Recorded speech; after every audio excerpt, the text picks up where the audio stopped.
this meeting to order. Welcome, everyone. I would like to start out with introductions.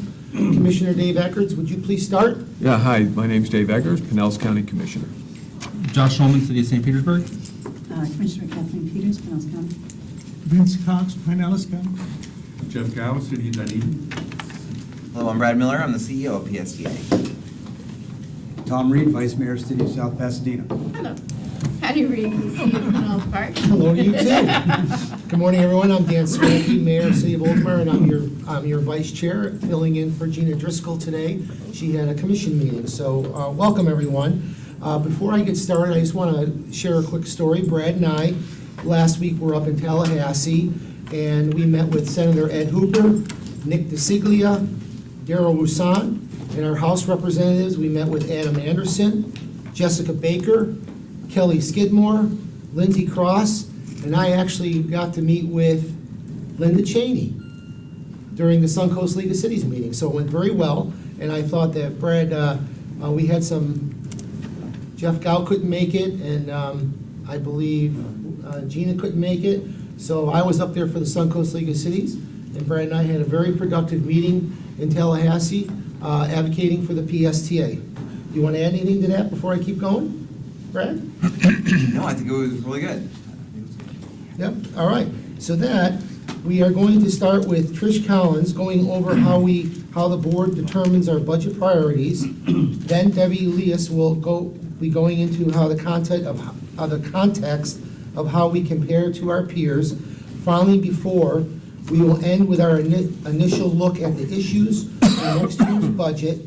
We'll have a breakout session to brainstorm ways to increase ridership and be even more efficient. I'll turn it over to you, Brad, so you can introduce Trish Collins. Great. Good morning, everybody. Thank you all for coming here on a Thursday morning. It's kind of rare that we have a PSTA or MPO or transportation thing on a Thursday, but we're happy to be here. As Mayor Saraki said, I think this is a good opportunity to have a workshop. I know a number of you had suggested that we start our budgeting process a little earlier, and I have two goals for us this morning. Well, three goals. One, to finish on time or early with you having the opportunity to have a Jimmy John's sandwich to take away with you. The two goals I have are, one, for everyone, for all of you, to feel more informed about what's going on at PSTA. What are the major initiatives coming up in the next fiscal year? And then two, my real goal, and Trish is going to start talking about this, something that certainly I heard a lot about in Tallahassee, or was in Representative Cheney's bill that she talked about a lot, is that you come away knowing that PSTA does run its transit services using a very performance-based approach, that we really do want to get out there in the community, that we are really a data-driven organization, that we are always trying to get better, and that's my goal for this morning. So with that, Trish is going to sort of kick us off with some discussion of how we do that. Great. Thank you so much, Brad. Good morning to everyone. It's a pleasure to be here. I'm Trish Collins. I'm the Director of Human Resources, and I also lead our Balanced Scorecard Initiative. I'm going to begin. PSTA implements and runs its operations based on our mission statement: to safely connect people to places.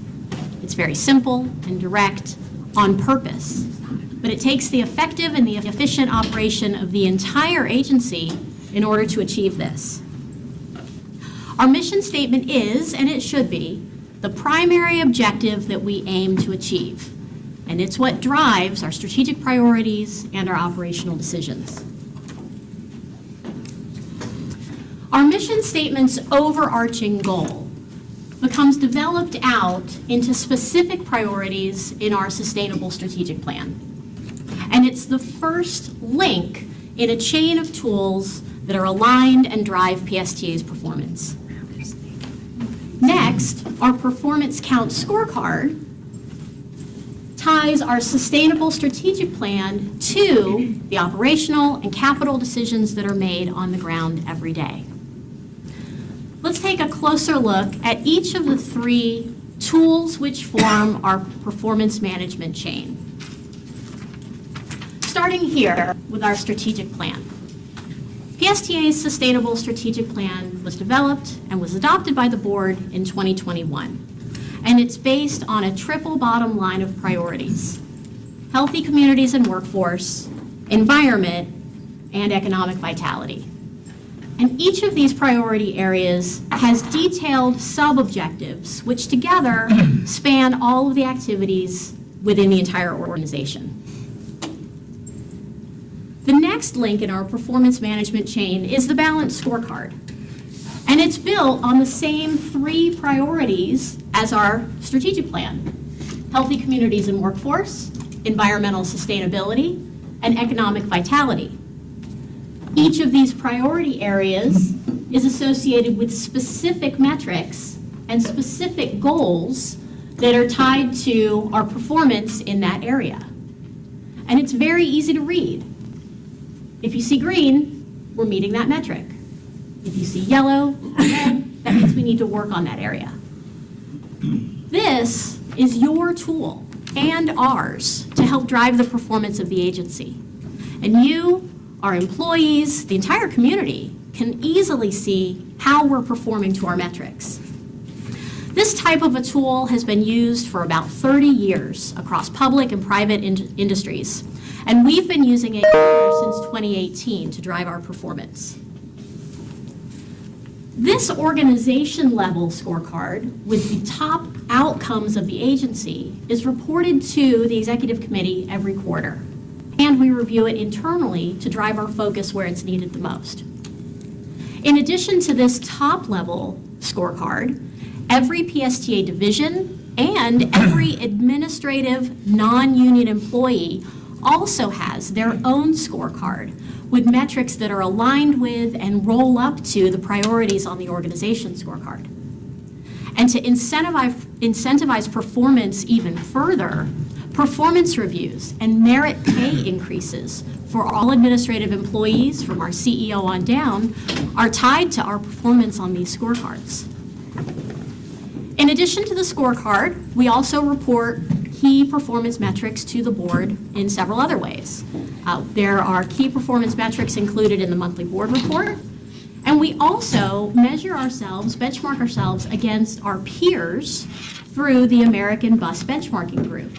We look at dozens of metrics to compare our performance with the performance of other similar agencies and to learn from those agencies so that we can do better.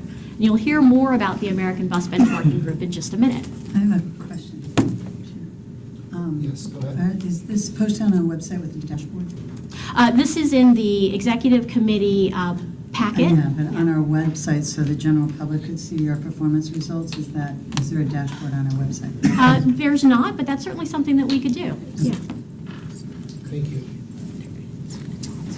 Finally, this year we've developed a new tool to align our capital program with our mission statement.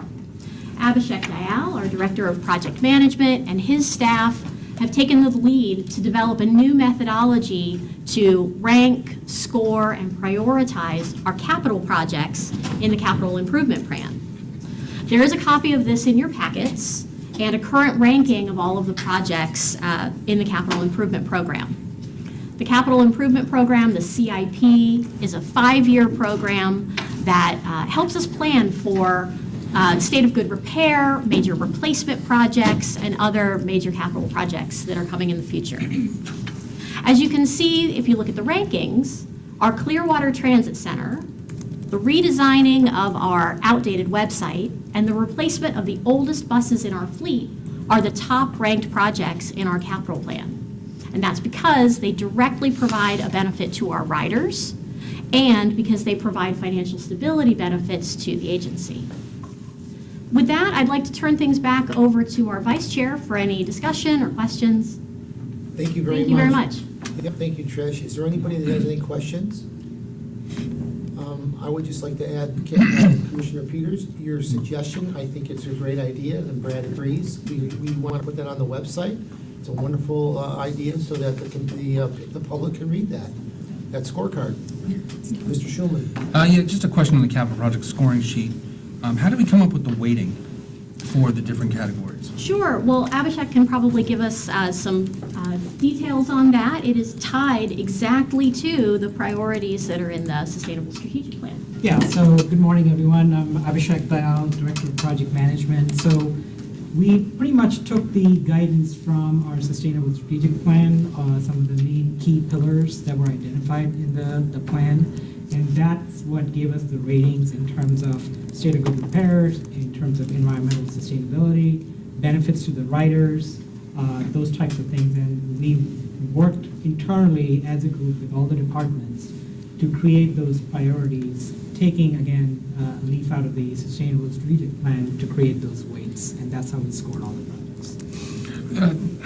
And I understand that it's linked to the overall strategic plan. I just wonder if that's not an opportunity for the board as well to no pun intended, to weigh in on the weighting. Because it seems like with the weighting, what you're doing is also setting priorities, and that is a board level function. And it also seemed to me that there's no, well, I like the idea of doing this for the capital projects as well. I think it's a great start, and it's either a yes or no proposition, right? It's binary, so you either get all the points or none of the points. And I don't know if that helps us when comparing or understanding projects. If on energy greenhouse, right? The question is, will this project reduce energy consumption? So if it reduces 1 kilowatt hour of energy, it gets a yes, versus a project that reduces 1 million kilowatt hours of energy, right? So that's while it does reduce, it doesn't tell you how much. So I don't know if also using a yes/no scale versus a comparative scale for each one might make give a little bit more insight as to the impact in each one of those areas. And we actually struggled with that very question on whether we should have a range and we should have points based on the range, or we should just keep it simple so that all the projects, whether it's bus purchase or website redesign or Clearwater Trans Center, can all be rated based on a single kind of a form and a metric.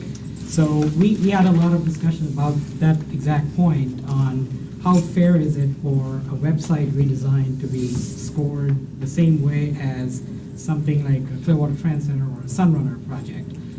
We looked at other agencies, how they do it. We collected quite a bit of information from other similar sized agencies on how they prioritize their capital needs and programs. And pretty much from all the agencies that we heard from was you want to keep it simple for everyone to be able to use it and understand, and then also for board to understand how we came up with the analysis. So that's how we landed with that yes or no, Right. Binary kind of ranking system. Well, I appreciate simple. I just also, to your point, the fact that our projects are completely different, and you're comparing apples to, tables, right? They're not even fruit. So it becomes a little bit more difficult, but I would just be, it might be something that we have to maybe start with something like this and then adapt, or in certain areas it might make more sense. So like within a particular department, a gradation scale, or having that scale that then leads to, by category of things, so that we're kind of rolling up to a higher level. Like a yes/no seems like a more higher level, simpler, easier to grasp right away. But I think for me, it would be very difficult to understand how determine what the actual priority is by the scale that's here. Absolutely. Happy to take any suggestions to make it better, but I think it's a good start. Absolutely. To at least understand what the agency's priorities are, and that really helps us focus more on those specific priorities. And like Trish mentioned, that really at the top was state of good repair. What we have, how can we keep it running so that our riders can benefit from it? So in that sense, the form kind of did play out the way that we thought it would. But certainly open to any suggestions to make. And just looking at just the general weighting, it also, so healthy community and workforce is 40% of the weighting. So I would imagine that means that in our strategic plan and our performance goals, otherwise, that's 40% of the weighting. That includes some very important sub-areas to help explain why that's got so much weight to it. So safety and security, customer service, resilience, community engagement, those are all in that section. So that might explain why it was weighted so. No, and I'm not necessarily, for me at this point, the actual weighting isn't as meaningful as how we get there and how, you're saying it rolls up to our strategic plan. Yeah. And so if we're weighting a capital project at 40% in this category, and I just picked the one at top, then I would expect that equals the strategic plan's weighting for that same category, right? So we're not, so if we're talking about aligning things, that we don't have capital projects that are weighted or aligned differently than what we said was in our strategic plan, which also then rolls up to what the board sees, and the board is setting those priorities. I see your point. All right, before we begin, I would like, just for the record, I'd like to make an announcement that Commissioner Chris Lavella has joined the meeting, Commissioner Brian Scott has joined the meeting, and so has Councilmember David Alberton from the city of Clearwater has joined the meeting. Take it away. Okay. Well, this actually wraps up my portion, and I'm going to hand things over to Wendy Leas, our CFO, to take us more into our ABBG performance metrics. Oh, I'm sorry, Mr. Reggie. Question on the scorecard, but it leads kind of into your area, which is operating cost per revenue hour. Please explain that to me and why that's something that we should have interest in as it relates to, I see the word revenue, so I'm thinking revenue generation, but I'm really focused, it's more on cost. So maybe you could explain that. Oh, yes, I certainly can. Thank you. So we want to be able to take a look and see how effective or efficient we are from a cost basis. So revenue hours are the hours that we are actually in revenue service. So it's not our deadhead time, which is when we leave and we get to where we're actually starting the route. So we want to be very efficient. We want to take a look at the cost that it's of that. And then we want to see, are we operating at a low cost, a high cost? Is there a better way we can do things? So we are very fortunate here in Pinellas County to have a very dense county. We don't have, as compared to Hillsborough, a lot of getting way out there before you actually start the route. So we're going to be performing a little bit better than maybe our sister agency across the way. But we'd love to look at all these metrics, which I'll be talking about here in a second, to see where we can improve and also what we're doing better. Now, before I get started on this, we are taking very seriously all the great questions, Commissioner Eggers, Commissioner Peters. I want to let you know, based on your recommendation, the performance scorecard is on the website. Oh, got her. Check. So one down. Yours may take a little longer. It always does. But it was So what Trish has just talked to us about is the performance scorecard, where we take a look at ourselves, or rank ourselves against our goals, which are in support of the mission. But it's also important to PSTA to be able to rank ourselves against our peers in the transit industry. So we are a member of the American Bus Benchmarking Group, better known as ABBG. You will hear that quite a bit throughout the year in different presentations. Matter of fact, Brad presented on this at the last board meeting. So I'm going to just take a look at some highlights throughout this presentation that are financial in nature and will help us to maybe drive some of our decision-making during the budget process. Because data-driven decisions will help make us better in our operations and in our service. I've been to a few of these benchmarking meetings, and it's essentially just like what we're doing here. We're sitting around a table, like a family, and we get to hear how each of the agencies are doing something very successfully. They've tried something and it's worked. We also hear from agencies where we've tried something and it didn't work. So we like to learn from other people's mistakes so we don't create the same ones. We do enough of our own in our experimentation, so they learn from us as well, good and bad. And it's very important as we come out of these meetings and as we look throughout the year at the different data that's presented, what can we do to improve? A lot of those areas where we've identified areas of continuous improvement end up on the performance scorecard. So it forces us not only at the organizational level, but all the way down to make improvements. Now I'm going to start showing you some slides from ABBG. And the first thing I want to point out before we dive into the slide is that confidentiality is one of the requirements of being a member of ABBG. So when we show anything publicly, we cannot identify our peer agencies. We can only identify ourselves. So we are always listed as SP for St. Pete on any of these. And this chart here I like because it is a bit comprehensive on areas that Commissioner Edgar talks about on metrics such as cost KPIs, driver cost per hour, fuel cost per hour, operating cost per hour, etc. One of the areas, well, first of all, you can see on here from the light blue that is here, we are performing extremely well. We're very low cost, high efficiency. One area that you can see from the high cost, low efficiency that we have is in the fuel area. Now, I do lock in fuel prices, but compared to some of the other agencies across the country, we are working towards having our electric buses, lower fuel costs, and that will help us in that area. One of the metrics on here in the middle is administrative cost per hour. We're low cost, high efficiency. Now, I point that out only because you'll be hearing from Brad later, because one of the legislative items that are being discussed in Tallahassee has to do with limiting administrative costs. Debbie, Yes? quick question. Is the kilowatt hours for the electric buses, is that included in the fuel cost per month? I believe it is, because it's propulsion fuel, but I will, It's a separate one. It's a Separate? line item. Okay, but it's under the same category, but it's separate? Thanks. good question. So, Yes. put another way, so the fuel cost per mile is the fuel cost over the bus miles of buses that are using diesel fuel, not over all bus miles. I would think so, but I will look to an expert in that. That's a good question. Good morning, Henry Lukasik, Director of Maintenance.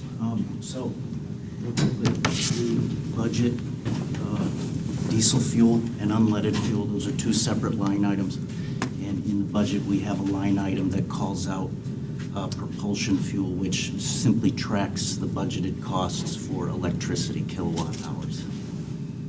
So this fuel cost per mile is our diesel and unleaded fuel cost over the miles driven by those vehicles that use that fuel. So it's not including the miles from an electric bus. For this Or graph, are we adding that back in as a separate, we're adding it. but we're back. using the kilowatt hours over those We miles? only have 12 electric buses total, so that the incremental amount is negligible now, but a couple years from now, it'll be a very large proportion. Okay, well, that was my point, is knowing that we're getting there, how are we differentiating those different sources and different costs? We'll see it more apparent in the next couple of years when the fleet jumps to 62 electric buses. Okay. All right, the next three slides I'm going to show you have to do with how PSTA is low cost, how we are investing in our operators, and in maintenance, where we are absolutely crushing it.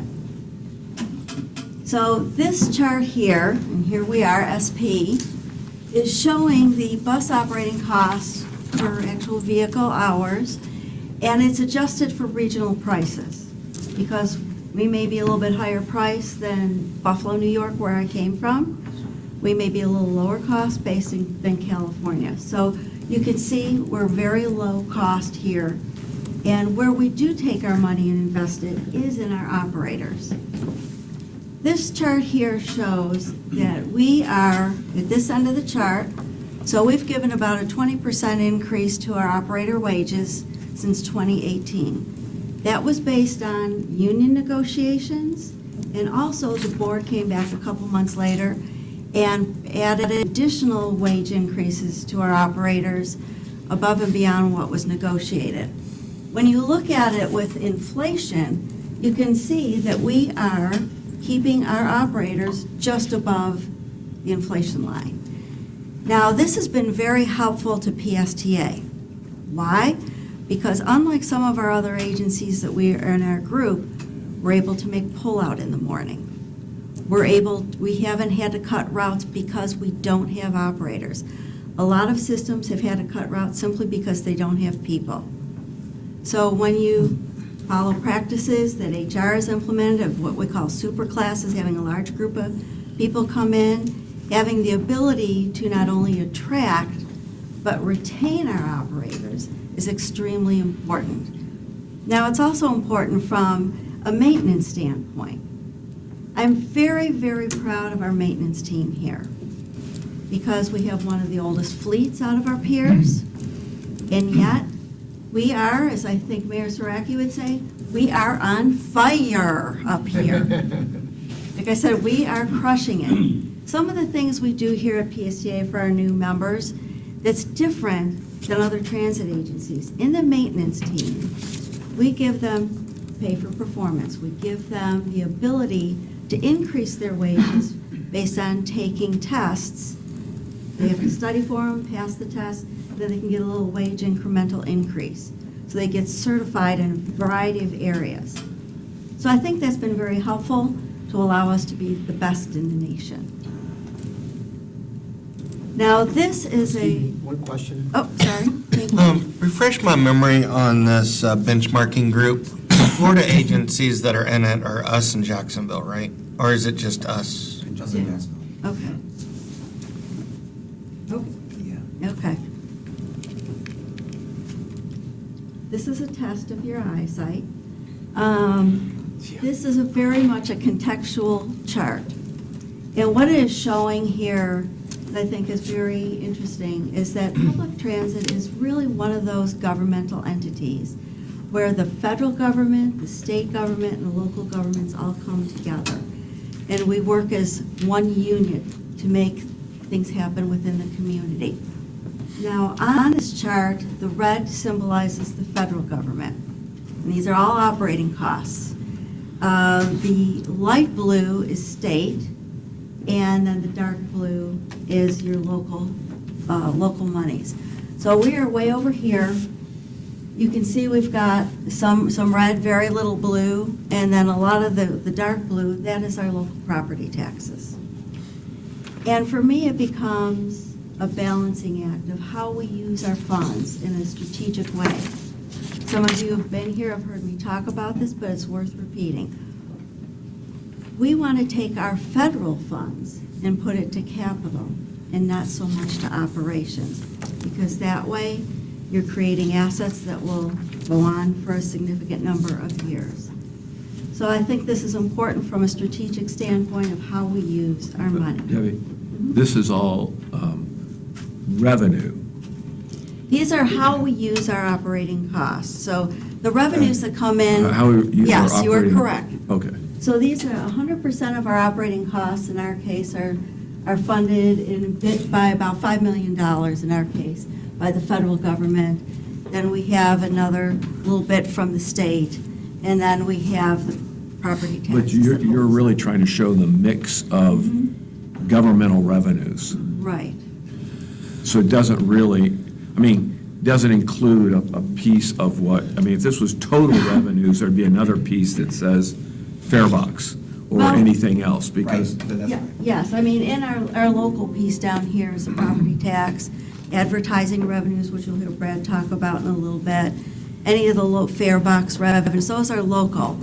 But the local government piece of it really is. but that's not what that says. That says local government Which is really our support. property Yeah, tax. so- I Am think I you're right? correct, Commissioner Eggers. I think this does not include farebox or, this is just, public governmental subsidies, the mix between Local, state. local, federal, and state by all the different cities. Yeah, and that question I had asked earlier was trying to show a little bit of there's not much revenue that is farebox driven right now. And Commissioner Scott brought up I kind of got excited about the idea of, of a switch in services that would probably generate a lot of revenue, frankly, that we don't see in our models very much of. So Excellent. this just shows the mix of where we're getting our. But it truly is, I think, rather unique that we've got all levels coming together for public transit, which I think is really unique. Yes? So along those same lines, through the bus benchmarking group, is there a chart or data that shows how much of total revenues are supported by governments in whatever level, right? So we could say, 80%, 90%, and see how we compare to other agencies versus other sources of revenue that might be fare box recovery, advertising, and that. I want to say, Brad, that there is, and from a government, like I know from I think it's the local government standpoint, we're one of the lower ones in the country. Is that right? There is. I mean, certainly, there's a number of different charts that I'm familiar with. That track like fare box recovery ratio of the amount of your total costs that are paid for by the fares that are collected, and comparing that. I don't know if there's just like a chart like this, like that breaks out, and it also has the other kinds of revenue, like advertising revenue and fare box and things. We can check on that. The issue is I tried to find a fare box chart to put into the presentation, but the benchmarking is like this chart is from 2020. It's a little bit behind to gather all the data from across the country and then put it together, and so it largely reflects the COVID period, and so the fare box stuff is a little bit wonky, and I think shortly soon we'll get like a 2022 or 2023 update, and then I'll be able to show you more. Well, and maybe there's a 2019 data set that includes Yeah, that. we can but show that. I think when we're talking about context, and that's what the benchmarking group does, is help give us context of, versus similar agencies, understanding how our total funding sources fit in is valuable. Marking that down. Yes. I have a quick question. On all of the charts, the newest data on here is only up to 2022. So when do we get current data as you're doing it, or do you always run behind? We always run behind. Across the country, there are fiscal years, local fiscal years that start in all quarters. There's, the state of Florida is a July 1 start. We're in October 1. There are January 1 states, and April 1. April 1st is New York, state of New York. They're the oddballs. And so they have to go through like a whole calendar year just to get through everyone's fiscal year, and then they produce it. So it ends up being about a 2-year lag. For large part, things don't really change. So it's still topical, but as Commissioner Schulman suggested, maybe just getting some of the 2019 data pre-pandemic might be just as good. I wrote that down, so thank you very much for that suggestion. One of the areas that we are low compared to our peers is in the capital investment per passenger. So we're down here, we're at about a little over $150 per passenger. And this is including essentially our investment in fleet and our investment in Sunrunner. So prior to Sunrunner, we were essentially almost dead last in the nation down here. And as far as our investment in our capital. So you're going to be seeing that shift over the next couple of years. And of course, we put our emphasis on the normal replacement of our buses. We keep our buses longer than the average life that they're supposed to be kept. That's because we have a wonderful maintenance team. It helps to spread out our investments in capital. We do have a lot of buses that will be coming in, and we were very fortunate to be able to save some money by ordering them all at once at one price, and then we skip all those inflationary things that the vendors put on top of us in other years, and we just staggered out the receipt. So you'll be seeing some of this improve in here. Now, I would like to take any more questions before we get into some hot topics for 24 and 25.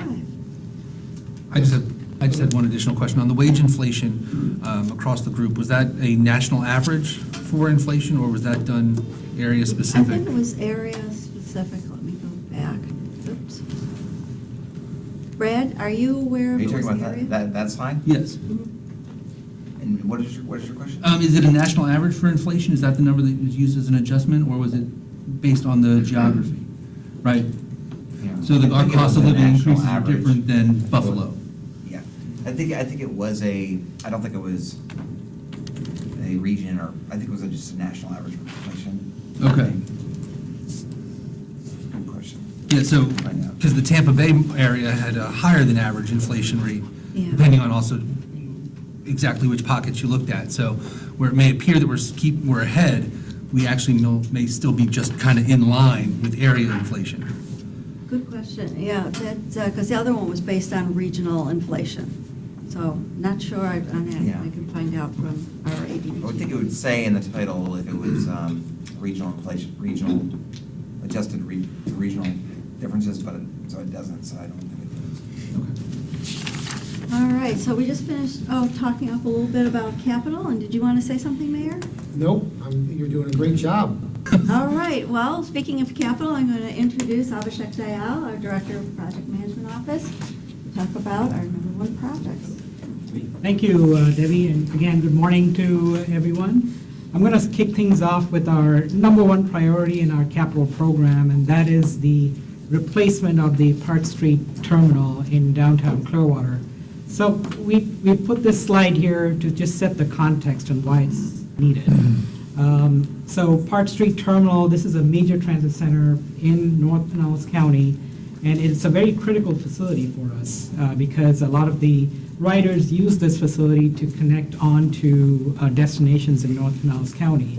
It was built in the 1980s, and so it's way past its useful life in downtown Clearwater, and it's been over capacity. To give you an example, this facility was built with 8 bus bays, and we had 15 bus routes that use this facility.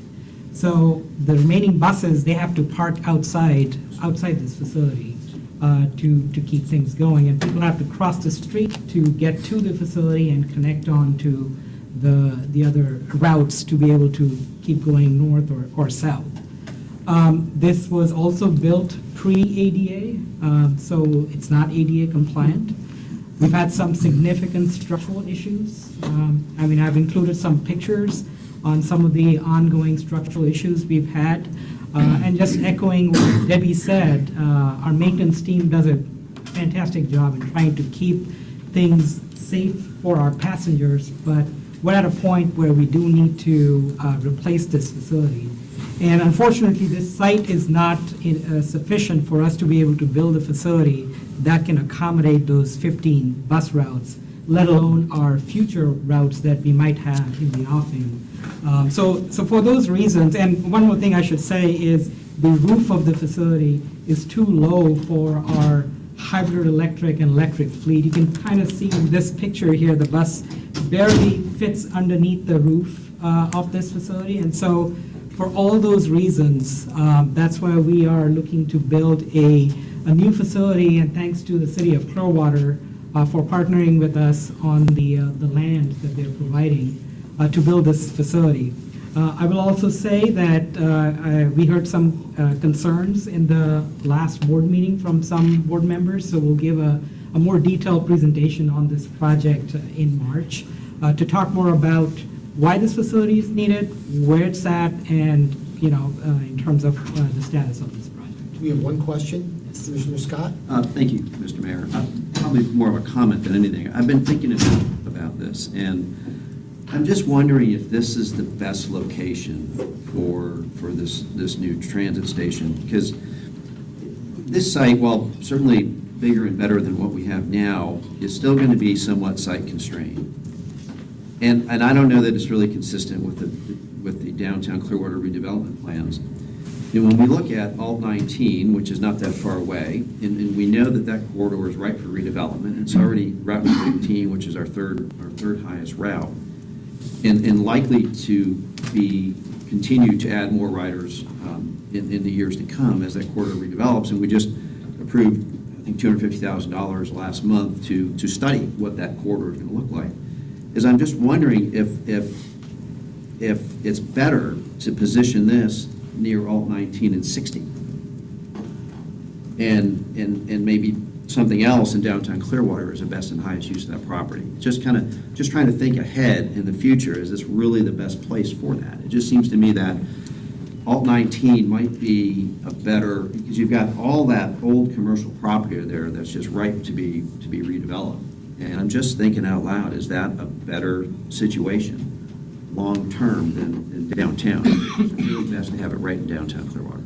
If I could just make a quick comment, we are actually coordinating with the Alt 19 study to see how this project would fit in with the study that the board approved. In fact, it is proposed to be located on Court Street and Myrtle, so by 60 and Alt 19. So that is something we're trying to look at, how this would complement that study, and in case we make some additional improvements on Route 18, how would that serve this facility as kind of a terminus?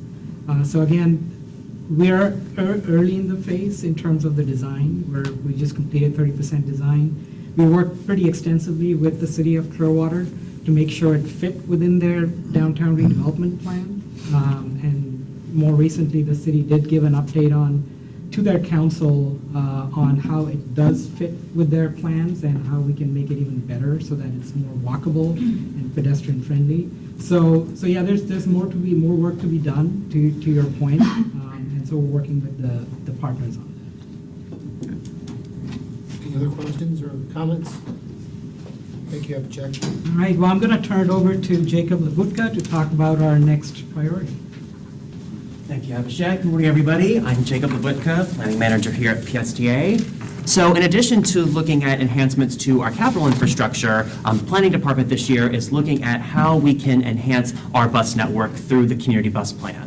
So just as a quick refresh, the Community Bus Plan is an effort we undertake approximately every 5 years to look at our network and see how we can improve it over the years to come. So it ultimately serves as the guiding vision for how we implement our service changes to improve our network over the next 5 years.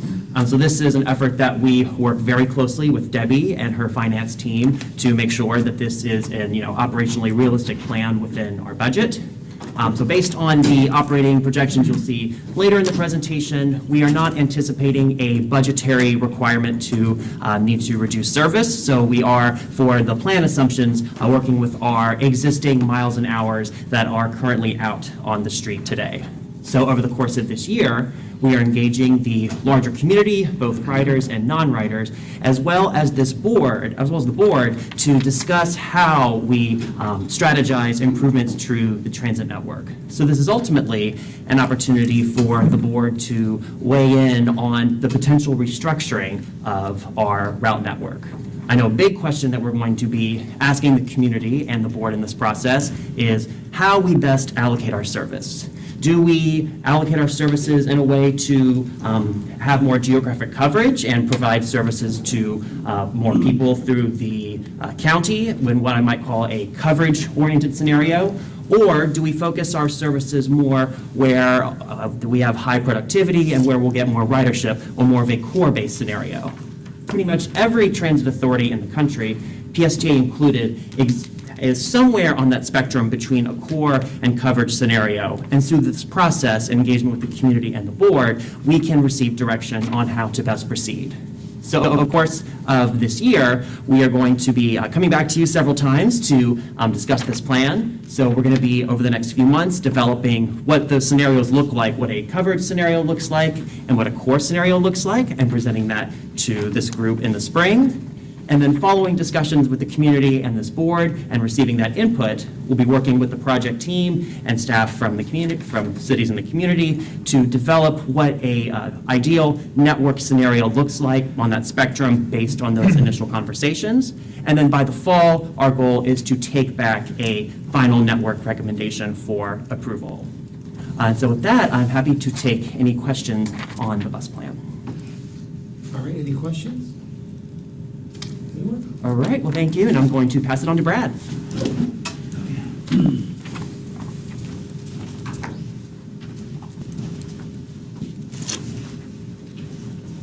So, I think probably, maybe you were already aware of the transit center in Clearwater or the bus plan, and that will be coming to you in the next several months. Maybe, I don't know if we've discussed as much the ferries that operate in Pinellas County and discussions that Ford Pinellas and the Waterborne Committee that Ford Pinellas has about perhaps a important role for PSDA to play with the ferries. We've got two ferries operating right now in Pinellas County. We've got a Clearwater ferry that goes from downtown Clearwater to the beach and then up to Dunedin. And then we've got a Cross Bay ferry that goes from downtown St. Pete to Tampa.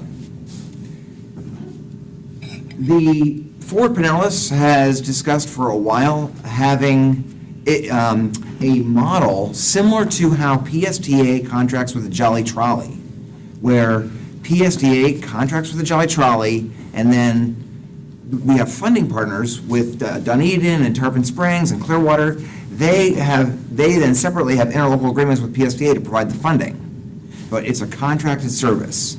And Ford Pinellas, or the Waterborne Committee, recommended that we try the same model with ferry operations. It would still be contracted out to private operators, but PSDA, as the transportation provider, can, one, get access to grants to help support it, and both Clearwater Ferry and the Cross Bay Ferry are very interested in getting grant funding.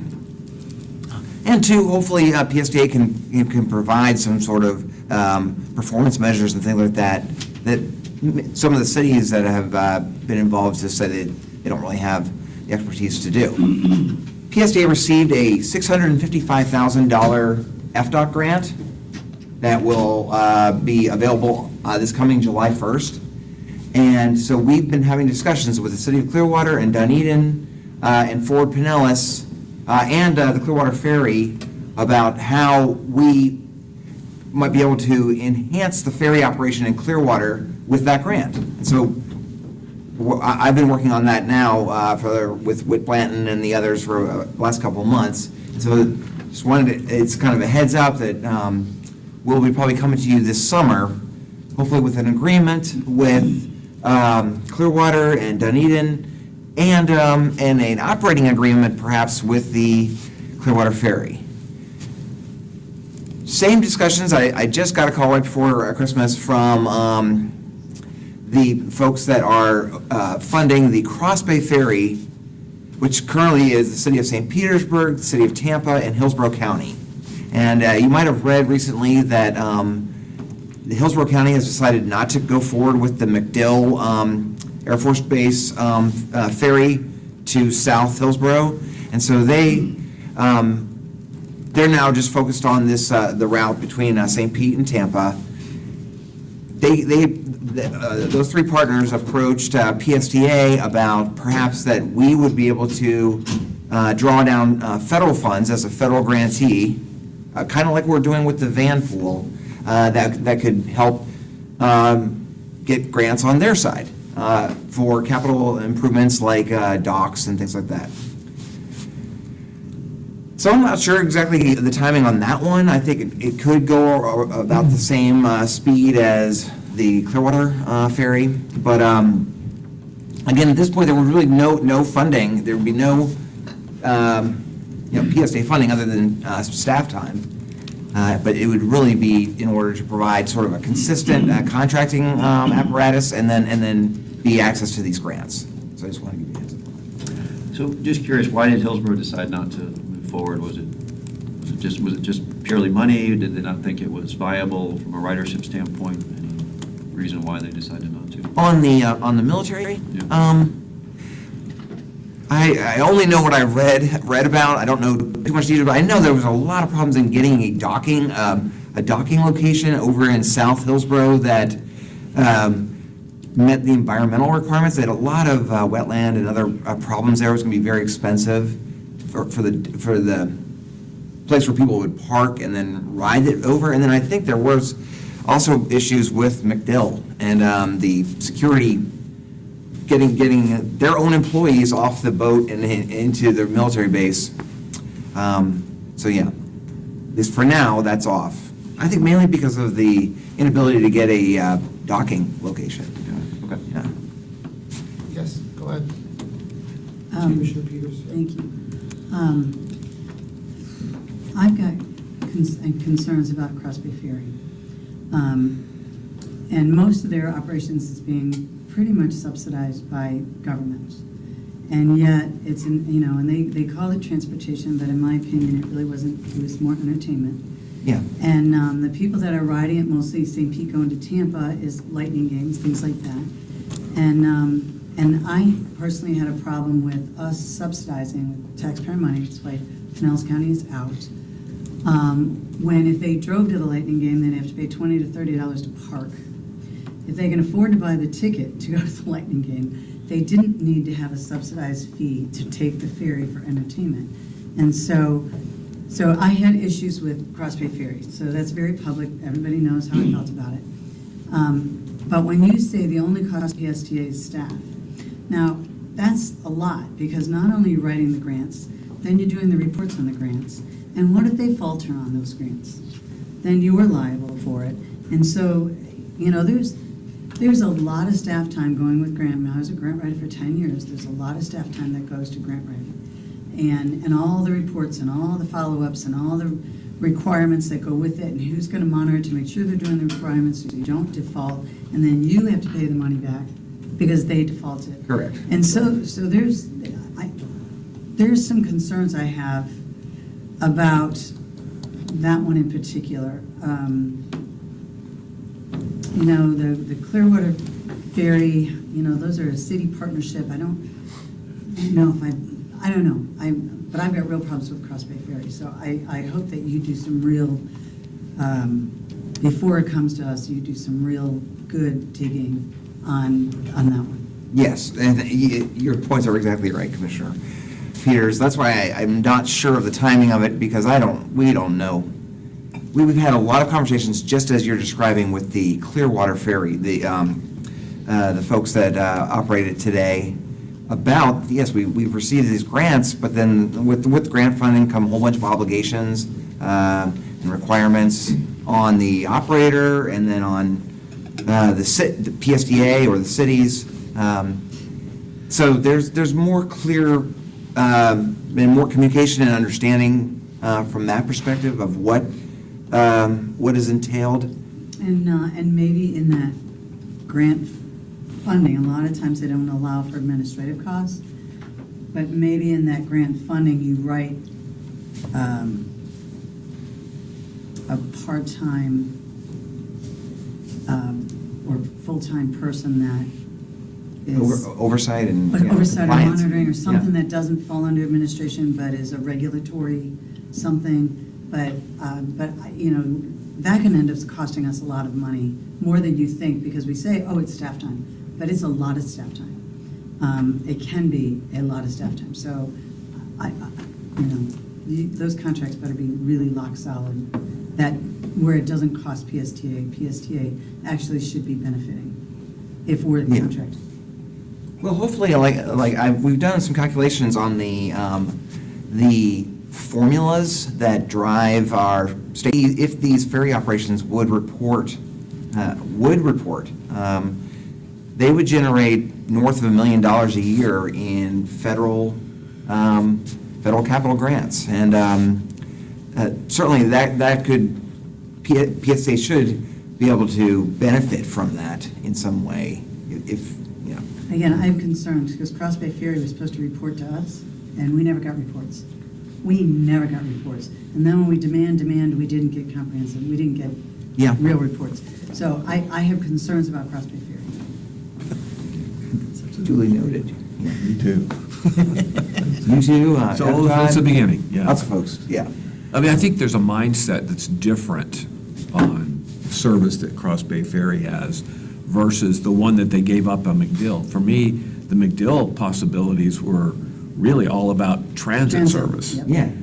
The one in the Cross Bay is really more about entertainment, and it's a different mindset. It's almost like you need to have a group that operates this part of your business and another group or another person that operates this other part of your business, because it's a different mindset when you're providing service just to get people from our mission statement from point A to point B, but there's also an opportunity cost out there that we're not even looking at. Like the thing, that, again, that Commissioner Scott brought up last meeting. We have our assets being used on something that's producing nothing versus what we could do, use them for something else. And there's a mindset that's different that way. So I don't know. It's just, I think these are things we've got to be thinking about on all of these services. If we do it ourselves or if we put it out. Yeah. I think there's opportunities for this organization to make some money to help its bottom line. 'Cause we need it, apparently. I like the way you're thinking. Exactly. Now we move on to the Commissioner Vala portion of the show. Amanda's going to talk to you a little bit about our free fares that we have budgeted. Good morning, everybody. My name is Amanda Baird. I am your Director of Communications and Marketing. I had the pleasure of coming before the Legislative Committee yesterday, and this topic did come up, and I'm really happy to come talk about it today. So what you see here on the screen is our slate of 7 system-wide fare-free days throughout the calendar year, and the estimated cash revenue we would receive if we were to charge standard fares on those days. That's the cash we would get minus, so not necessarily concerned with anyone who's already getting a free fare. This is just cash revenue. What the screen does not show you is the thought process behind these 7 days. So any successful marketing program, our goal is to, 1, deliver a return on investment to the organization in the form of customers, and 2, to reach those prospective customers at the right time in their purchasing decision. So for PSTA, our customers are our riders. It's my goal as the marketing director to attract more riders to our system. Offering this particular fare-free program puts transit top of mind for those prospective riders on days where they're already thinking about topics related to transit. Either, there's a major event going on, I don't want to fight for parking, I don't want to sit in traffic. Or they're thinking about their personal environmental impact, how can I go a little bit greener? Or they're thinking about their community and where they stand within it. These days are also strategically spaced throughout the year, so we're not offering them constantly. They're about every other month. We do typically see slight spikes in single-day ridership on these 7 days, not so dramatic that we would call it like, wow, everyone in the county is suddenly riding on these single days, but that's also not the goal of these single days. It is a public awareness effort that over the course of these 7 days costs about, when you add up the ridership from these 7 days, we're investing about 37 cents per rider. And we do, like I said, see that little spike in single day ridership. Sometimes it's a bigger spike for events like Pride. But we also get the added benefit of positive brand awareness, positive community sentiment, and remaining top of mind when those transit-related topics come up on Twitter or Facebook for those prospective riders who might have a car but not want to fight for parking, or might have a car but maybe I'll leave it parked and I'll go a little bit greener today. That positive brand reputation and community sentiment also brings us additional value when we approach prospective business partners for other revenue-generating opportunities like UPass agreements or advertising on our buses. If they know, hey, PSTA is a good member of the community, they're a positive member of the community, folks are interested, folks are riding, they're more likely to sign those agreements with us. So I'm happy to open the floor for questions and comments. Any questions or comments? Yes, Commissioner Reed. Do we have, thank you, do we have the data for like the last 3 years of what the actual increase in ridership was on those days? I have the data for fiscal year '23, but I can pull the data from the last few years, and noting 2020 was our COVID year. Is that in our thing for 2023? I can pull that information. I don't know that the ridership has been provided previously. It would be interesting to see what difference there is as far as how many actual people are riding on New Year's Eve compared to. Yeah, I have it for 2023 if I can tell those you. kinds of things to kind of make So for New Year's Eve in 2023, it was about 19,000. compared to 2022, I mean, what are we comparing it to, or just that day? Or what The do day we- before. She's just saying that the ridership was 19,000 for that day. Yeah, for that particular day. So when we look at it, typically when we do those types of comparisons, we say, oh, New Year's Eve fell on a Thursday. What does our average Thursday look like? Is that above our average Thursday or below our average Thursday? I don't have that specific comparison, but I can get that information. Okay, so we don't know it increased because we gave away free rides on that day. We just had 19,000 riders on that Right. day. All I have in front of me is the raw data. Okay. Any other questions? Yes. So last year, whenever I made the motion to get rid of some of the free fare days, I wanted to keep New Year's Eve because that's obviously a safety thing. I think it's better to give people free rides than to have them driving around drunk. And I also, in my motion, was going to keep Martin Luther King Day and Pride Day because those are two tourism-driven days in St. Pete. St. Pete has one of the largest Martin Luther King Day parades in Florida, and they have the largest Pride parade in the United States. So I would suspect that certainly for Pride, that day spikes. Yes. But one thing that really irks me is that any time there is an election in Pinellas County, any of our municipalities hold an election, the entire county has a free ride day. So a couple months ago, and I brought this up before, a couple months ago in November, Tarpon Springs, and I don't want to pick on Commissioner Eggers' district, but Tarpon Springs held a referendum. It wasn't even a candidate election. It was just one referendum question. Roughly 3,000 people voted, but it was a free ride day for the entire county. That wasn't a March election. That was November and off year. That was the only city that held an election. And so, I mean, I think that, and that's not included on this list. And so I think that, well, that wasn't considered a general election because that was an off year. And so I think just by eliminating those days and keeping those other 3 days or whatever, other people want to keep, that saves our agency $50,000 right off the top. Yeah, we can certainly look at the election days. Would your motion to be to eliminate all general election days? Because typically we just choose whichever is designated. Yeah, I mean, I think, it's not our job to give people rides to the polls.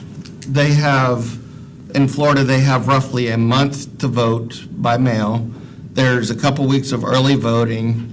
If they need a ride to the polls, they can call whatever party they belong to, call the headquarters, hey, I need a ride to the polls, come pick me up, and then they can get a ride. I don't think it's our job to, take people to go vote. It's our job to take people from point A to point B in the most efficient and safe manner possible. And so, like World Car Free Day or Earth Day or whatever, I don't really see the need to have that as a free day. Like if you're talking about New Year's Eve, that's a completely different thing because that's a matter of safety, in my opinion. Mr. Schulman? Thank you. And to a certain extent, I agree with Commissioner Latvala that, the example of the election in Tarpon Springs being free for the whole county, didn't necessarily drive more people to ride. And to your point, the impressions, the marketing, the awareness, right? If you weren't voting and you didn't have anything else going on, you probably skipped over that in your mind. Like, it didn't even register as a marketing impression, right? So, although I do appreciate your changing this context as to a cost and necessarily an increase in ridership on that day, and talking about the marketing value, because that's actually, when we do our breakouts, I imagine a lot of our conversations are going to be about how do we attract choice riders, right? The people that are riding because they have to are already riding because they have to. It's how do we get the people that are not riding? And this, I would imagine, if we took off the March municipal elections, we're down to 62.4. How much would all of this earned media cost over the course of a year? I would imagine, having no sense as to what it actually costs, but I would imagine it's more than $62,400 if we were to go out and pay for all of these positive impressions and news stories along the way. So the only thing I would do is I would actually take out municipal elections in March. If we wanted to switch the general elections to only on even years, I can see a potential value in that. But I would then also add School Transportation Safety Week, right, as a way to, I realize school students already ride free, but it becomes part of that consistent message to try to encourage people to try and ride, and increase the awareness that these things exist. So that students ride free, but they may not know that the parents may not know that it's free. When right? is school transportation? It's in October, I believe. Stephanie, can you write that one down? October. So, and we've talked about that at the School Transportation Safety Committee meeting as well, but that kind of also fits into the calendar a little bit. There's nothing in that space. But I think the context of understanding this in terms of a marketing expense as opposed to driving particular ridership on any particular day, because you'll never know, how many people actually rode more. We'd have to go back to New Year's Eve on the same type of day when we didn't have ride free in a different system with the same number of buses to even try to get a comparative seems almost impossible. I think anyone can poke holes into those comparisons. But I know, like, when I'm watching the news in the morning and I see a positive story that PSTA is doing this or doing that, like it increases that awareness, and this is a very low cost for that awareness. And I would also imagine it's not technically, we're just taking an average revenue. So we really wanted to start slicing and dicing, for Earth Day, that's usually, is it April 20th? April 22nd. 22nd, okay. So if it's on a weekend, is it lower ridership? Like, how much are we actually losing in cash revenue, right? Because passes and whatnot, students, veterans are already riding free already. So how much are we actually losing in those items versus the brand and system awareness that we get? But I definitely agree that the March municipal elections probably was not delivering on that marketing message and probably skipped most people because they weren't paying attention to elections. Commissioner Eggerts? Yeah, I'm not sure where to go with my I'm listening to different thoughts here, and We'll help you get there. first of all, you made the comment that doing this provides advertising income. We've been getting people that say, because we do these things, or one of these things, I'm going to advertise on the side of your bus, or I'm going to do, did I hear that?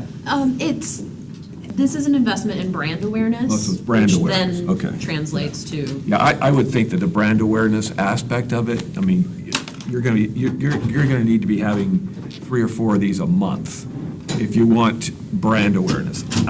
It doesn't even move the needle just a little bit on any of these items. I mean, it just doesn't. If it really has value to me, then you go to our general elections folks and say, if you're telling me that this is going to bring riders to us to have more voting, it's worth me giving you a grant for that money. Or you go to our Visit St. Pete Clearwater and ask for a grant for St. Pete Pride, if you said it's more of that. Or Martin Luther King. These are days that bring visitors to our area. Yeah. So if we're going to brand it, then there's value to somebody else, whether it's an advertiser or it's one of these organizations that say, yeah, I think it does have value. I mean, it has real value, not just a perceived feel-good value. But, so I think there's, again, the total dollars is not the real issue here. Yeah. It's really more about getting people to step up and say PSTA does bring value.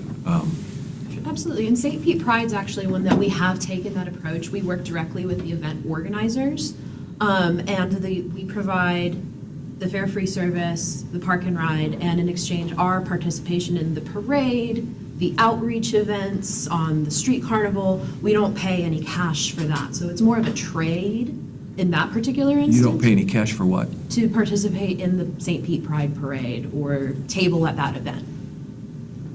But they're not going to pay you $10,000. No, but if we were just tabling at that event, it would cost us money. They do charge everyone to table at those events. Again, if this is real value, I think these organizations could step up and provide that. I mean, it's just again, this isn't about dollars. This isn't big dollars, but and I understand your point about Tarpon Springs, but I certainly would say riders in Tarpon Springs, there should be a way to let them have that same benefit that other municipalities are gaining during their elections. You don't have to do it for everybody in the whole county. If Tarpon Springs is having it, they should be able to have a discount. If St. Petersburg is having it, they should be able to. Tarpon Springs riders shouldn't have it for St. Pete's election. Commissioner Peters. There should be a way to separate it. Anyway, that's all. Commissioner Peters has a comment? So, if this is all marketing, and yeah, you get a table and the buses and the parade, but if they got Visit St. Pete Clearwater dollars, then they should be in their advertisements advertising that it's free buses. So you should be, and same thing with Martin Luther King Day. I don't know that Martin Luther King Day gets Visit St. Pete Clearwater money, but if you guys are getting Visit St. Pete Clearwater money and you have a contract with them, then every single thing that they do marketing on, then I get it. We're getting the branding, we're getting the marketing. And I don't know that I've ever seen it, but I don't watch TV very much. So, but I don't see how we're getting the Earth Day. I don't see how Earth Day is getting that for us. World Car Free Day. It's not promoted that much. I don't know how we're getting, I don't know the benefit that we're really getting there. I do like that it's countywide, because a lot of the others are more St. Pete-centric. And granted, our density in the county is more densely populated in St. Pete, but if you're marketing, it should be a countywide, we want the countywide benefit, too. So, but I don't personally see, even on branding, how World Car Free Day, and I get why it fits our service, but Earth Day, I don't see how that we're getting a return on that investment. I don't see it. And I completely agree with the municipal elections. When you have maybe one city and you're doing countywide, it's just silly. And that one, like I said, like Commissioner LaValle said, I was on the canvassing board for that, counting those votes, and there weren't that many votes to begin with. I'm not sure that people who rode the bus, most of those came in by mail. I think when I came in to count votes, there were 2 that we had to look at to check, but I don't see the value and a return on investment on that one at all. So I think it's something to look at. And $72,000 is $72,000. I think that's, on the size of our budget, it's pretty small, but I still think it's significant. And I don't know that we're getting a return on that investment. Okay, we have a couple more comments from Commissioner Patty Reed, and then David Albritton, and then Brian Scott, and we also have Jeff Gauss. So Patty, you have the floor. Be quick. What time does the buses stop running on New Year's Eve? Midnight? About midnight, 1 a.m. It was extended to about 1 a.m. 1 a.m., correct. Because I think it's a positive. I do, being retired and how many drunks are out there on that night. I do think it's good, but I think that it's something that we're putting money towards it, is that we extend that to maybe an Uber type thing also, if we have a ton of buses running that aren't being utilized, they can still get a ride PSTA via Uber or something like that. That's where I was going with that, is what's the money increase on the buses compared to, hey, I need an Uber and be sponsored. But on the other side of that, and I brought this up yesterday, is in kind of what we're discussing, is we have to run it like a business, and that there's a lot of companies, big companies out there that would turn around and say, I'm gonna sponsor the St. Pete Pride free bus rides. I'm gonna sponsor I'm gonna sponsor the New Year's Eve rides you ride for free. Budweiser does it for tow trucks. Why can't we not be a business and say, hey, you want your name on the side of these buses for the week prior to New Year's Eve, you're gonna pay for it. And if that bill passes where we can't do it, we talked about having, you know, we have Wi-Fi on the buses, we lease out a spot with a TV screen to AT&T or whoever, T-Mobile, whoever it is, and then those ads are sold on there. And we have somebody sponsor that, and then they do all the advertising that they're wonderful companies supporting bus rides for free. I came to find out yesterday, we do HCA is now buying passes for their nurses. Well, why are we not promoting that all over the place? There are so many things we do. I just found out yesterday that none of us know that we give free bus rides to, the companies buy the bus passes. We still make the money, the PSTA makes the money, but their employees are benefiting. But we don't have that anywhere on our website. We don't have that anywhere in our emails. We don't have that anywhere in my text messages to promote it. So now we've got all these days, promote them. Earth Day, I guarantee you there's some feel-good people out there that want to promote free rides.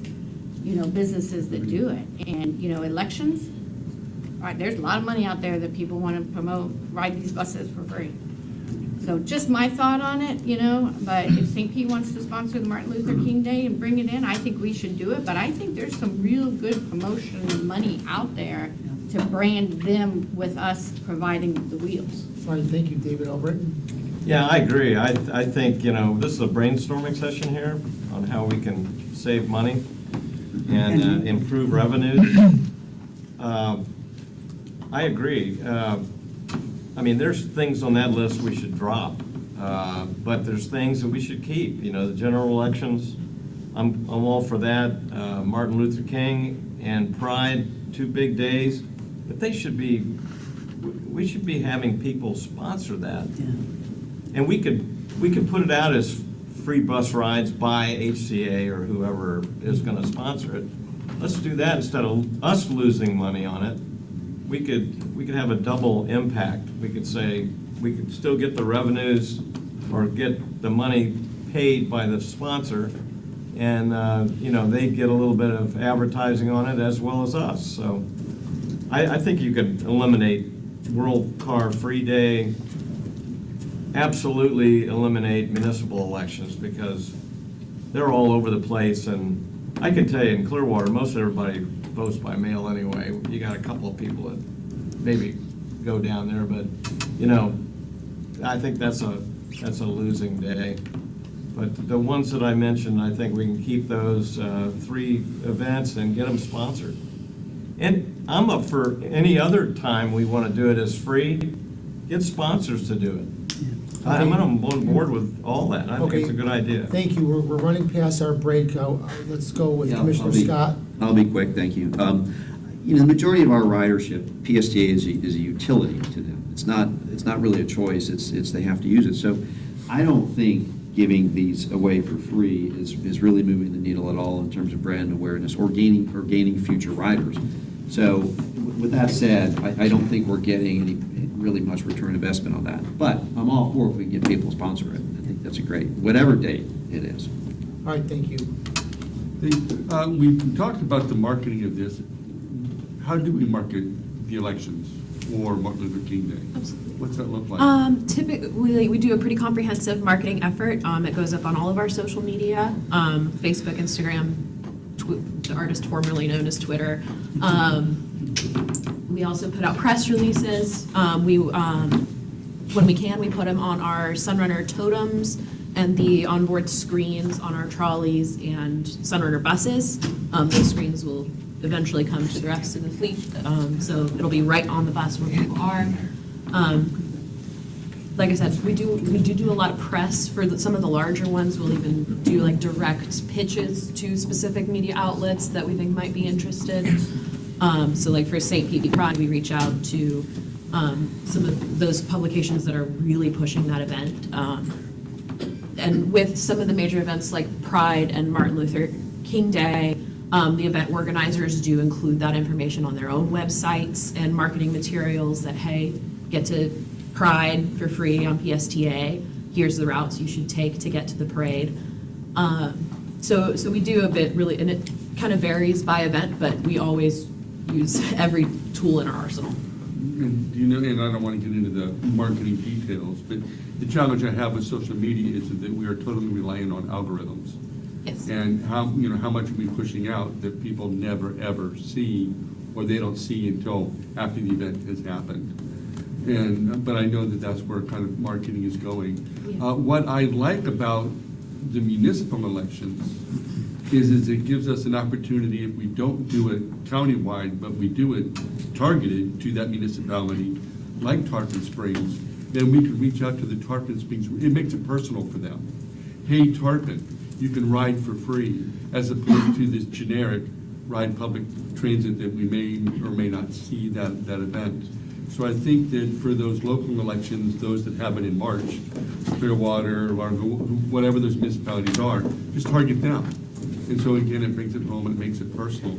I like what Pride is doing, and I think that's what we should try to do with all the others. I'm all for everything that's on that list, but being smarter about it and trying to reach partners or sponsors, I think that's a great idea.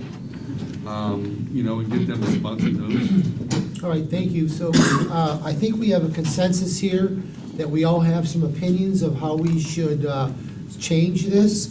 So I would like to recommend during our brainstorming exercise under how we can improve revenues, please make sure that each one of you, what you'd like to eliminate, which one you'd like to keep, and let's share it after our brainstorming session. Amanda, thank you so much. I think, Brad, you're next, right?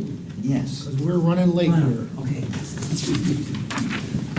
Good job, Chair. I'm trying to keep it across.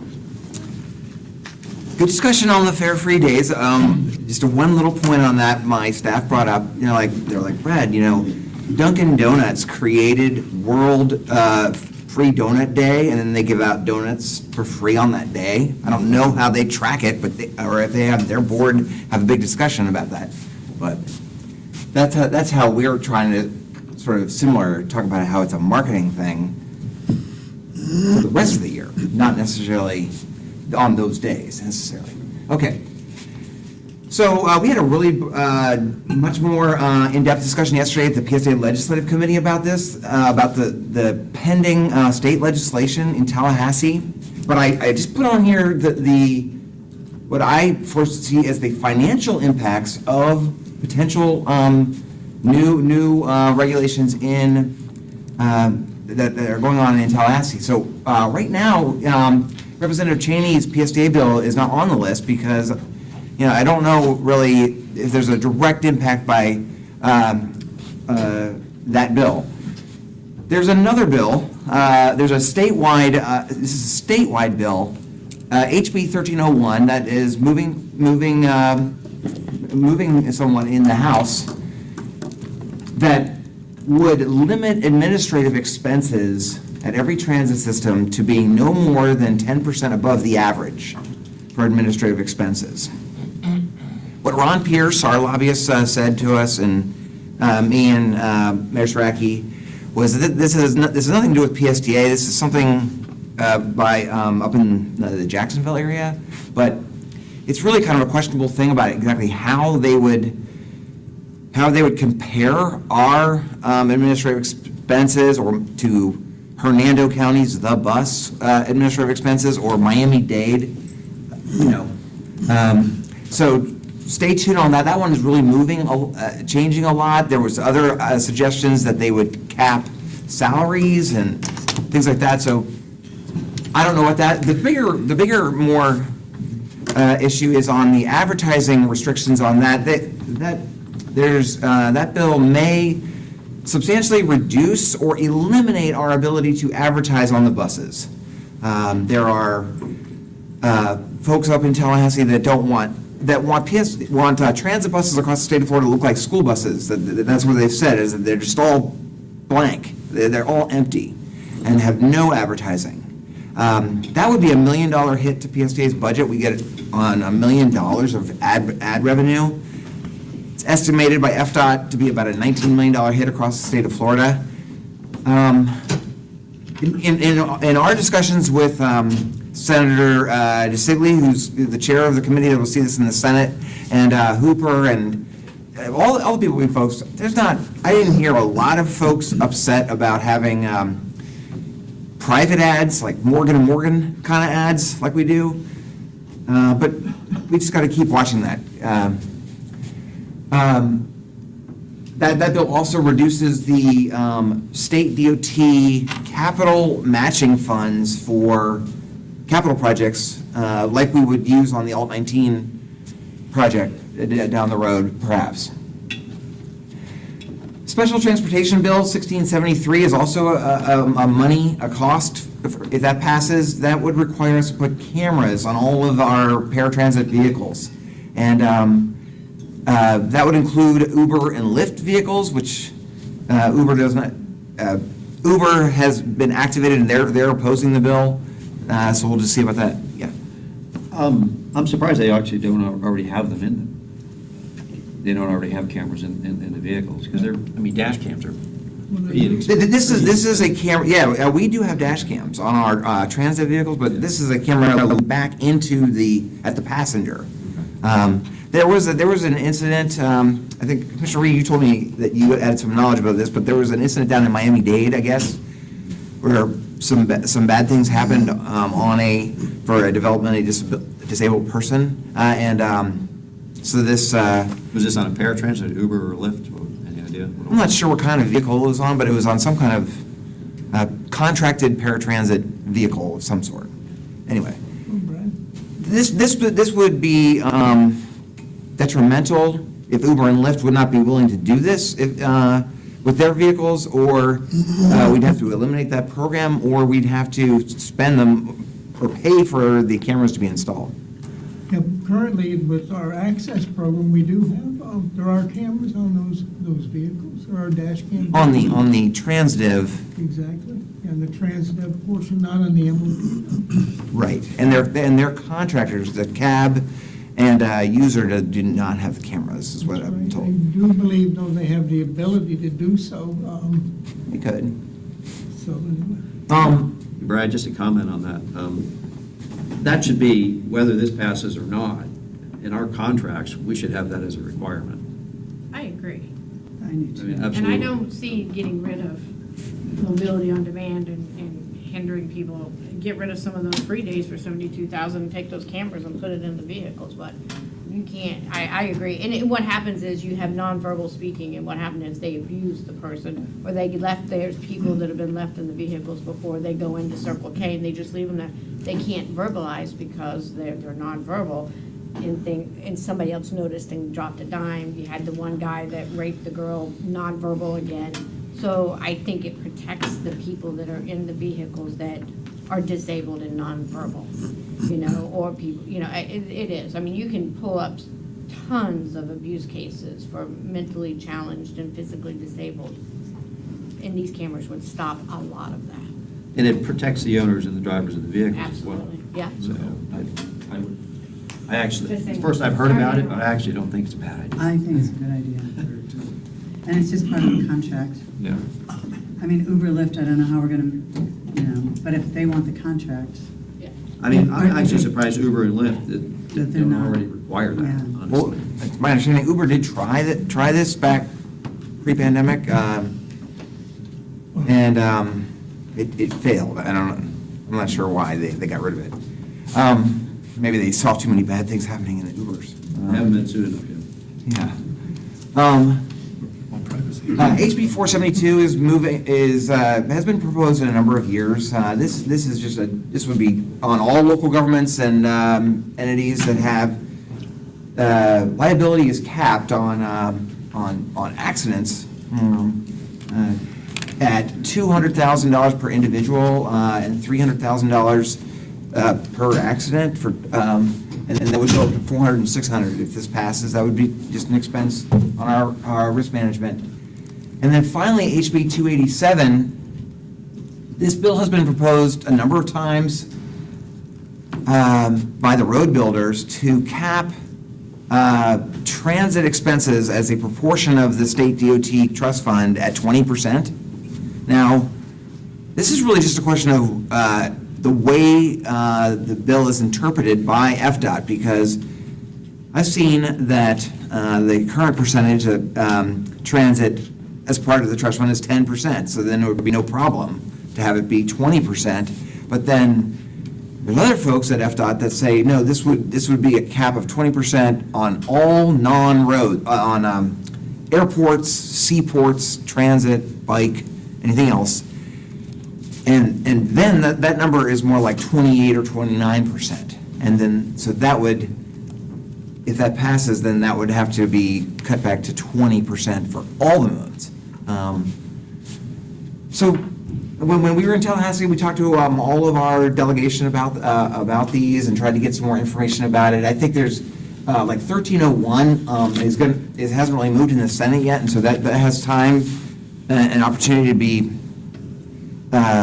managed. But I tried to work very closely with the state association also to talk to this bill sponsors and to suggest maybe different language that could make this more, what their intent was with the bill, and trying to make that happen without necessarily a massive cost increase for us. Any questions for Brad? All right, I think we're good, Brad. Okay. All right, it's break time. Let's take a 10-minute break, is that good, or? There's donuts. Wait. Fresh coffee, there's cookies, and Josh Schuman brought donuts. Josh brought a donut. Hard-shaped donuts. Good job there. Oh, never mind. Many left. Good. I've got a, For next one. Better to get it now.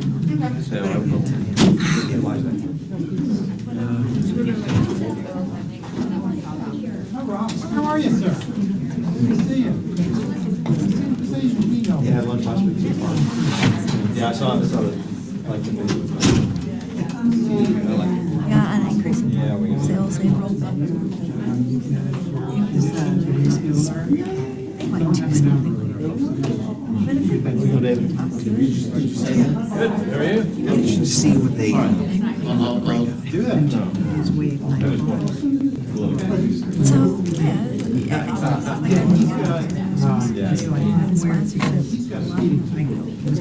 Man, So it's like I was thinking, How you do the liquid change. Clearwater and Crazy. landscape. Your coloring is great.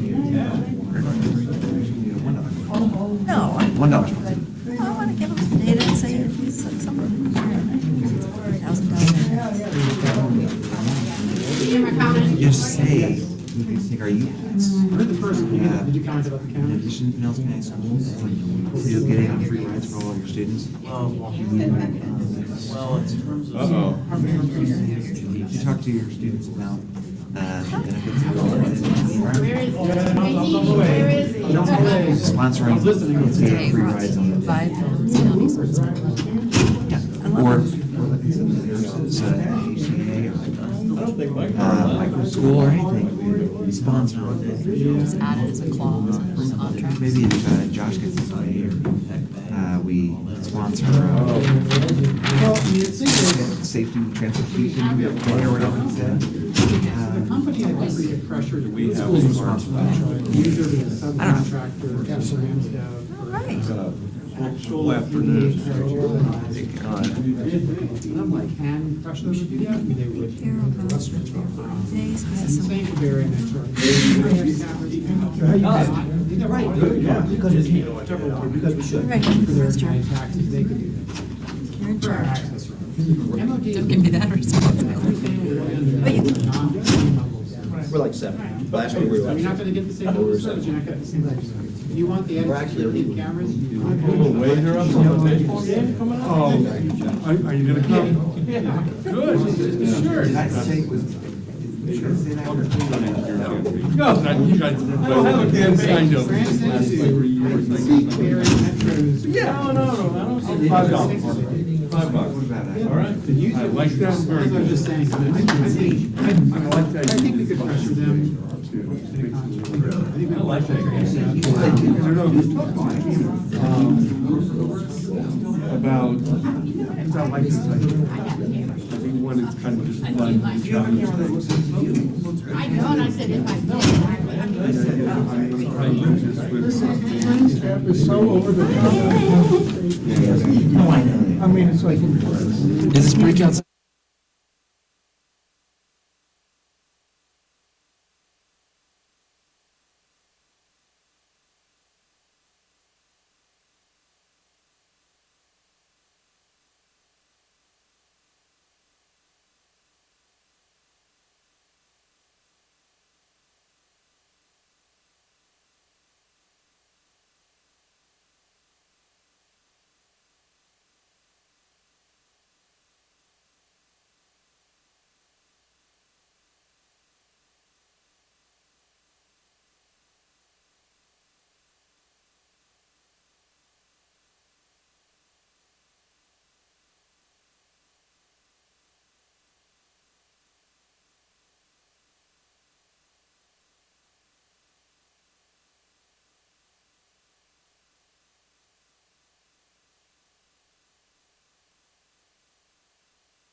my favorite cookie. I think the coffee's gone. That was basic. Oh, it's making, okay, all right. I know. All right, thank you, everybody. We're going to get this started again. I think we're having a great meeting so far. I think we've had a lot of great discussion on where we're headed for the future of the PSTA. And I would like to start the next breakout session, revenues, ridership, and expenses. And we're going to ask Tamika White to take the floor first, right? I'm going to Deb. introduce- Okay, Deb, I'm sorry. That's okay, I want to introduce, and we're going to have some fun with this, at least I think we're going to have some fun with this. And that is, Tamika's going to lead us through this breakout session, and I'm going to deputize all of you to be my budget analysts. So now you are now working for me, and don't be worried about these are the tiers of my staff, so don't worry about it. What we're going to do is I want you to come up with as many ideas as you can, at least one, but on each category of improving revenues, increasing ridership, and decreasing expenses. With that, I'd like to introduce Tamika White to lead us through this fun exercise. Thank you, Debbie. Good morning, everybody. My name is Tamika White. I'm the Deputy Director of Talent Management here at PSTA in the HR department. And it really is my pleasure to be here with you all today to facilitate this interactive, engaging brainstorming session. And I can already tell by your robust and insightful questions and discussion from the previous conversations that you're really ready with tons of ideas to help PSTA improve in these 3 areas. So what we're going to be doing is pondering these 3 questions a little bit further. How can we increase ridership? How can we improve revenues? And how can we decrease expenses? So before I tell you what we're going to be doing, I want to make sure everybody has their materials. You should each have a pad of green sticky notes, a black Sharpie, and then in your board packet, there is a worksheet I'm going to ask you to turn to. At the top, it says brainstorming session. Yes. Oh, they're printed out. Thank you. Brainstorming exercise. Does everybody have what they need? Perfect. Okay, so here are the instructions. For about 10 minutes or so, all of those thoughts that you were thinking during the presentations, all the questions, all the ideas, all the solutions, we're going to do an intense brain dump, okay? So you're going to brainstorm solutions for those 3 questions. You're going to write down just one solution per sticky note, okay? So, for example, number 1, how can we increase ridership? I'm going to write down, we need more service. But you might have specific ideas of how we can increase service, right? Next, community engagement. I'm going to write that down, okay? So just one solution per sticky note.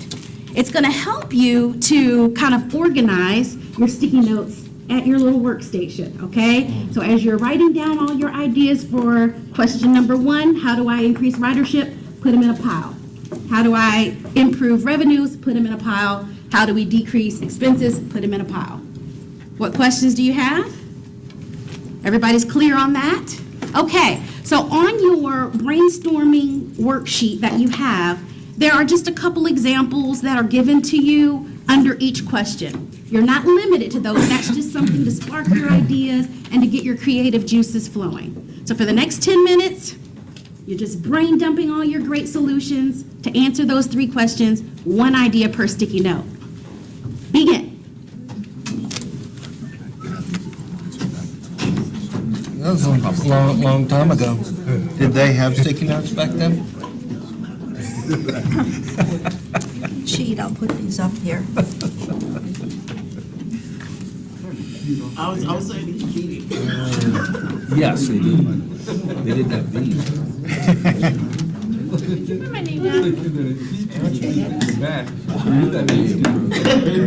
Covering us.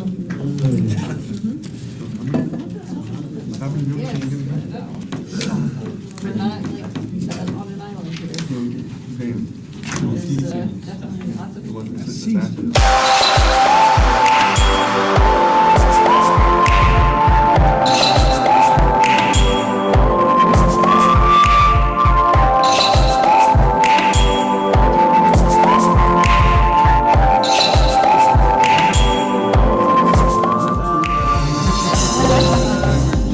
Minutes of that will kill us all.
Once you have your 3 piles of sticky notes ready, feel free to get up from your seat, walk over, and place your sticky note on the appropriate idea chart.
No, it was our thing about it. Oh, that would really, would that for raising revenues?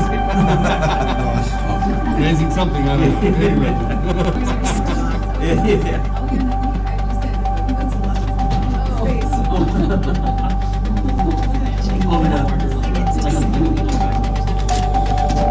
Good. I mean, Clearwater's gonna be, dog thing.